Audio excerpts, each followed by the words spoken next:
Hello friends, চলুন আমরা কিছু গুরুত্বপূর্ণ ভোকাবুলারি শিখি, যেগুলো আমাদের দৈনন্দিন ইংরেজি ব্যবহার করতে কাজে লাগবে। বটম মানে নিচে, ব্রেথ মানে শ্বাস ফেলা, ব্রাইট মানে উজ্জ্বল, ব্রড মানে বিস্তৃত,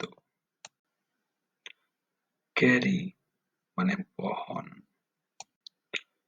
সেলিব্রেশন মানে উদযাপন, সার্টেনলি অবশ্যই,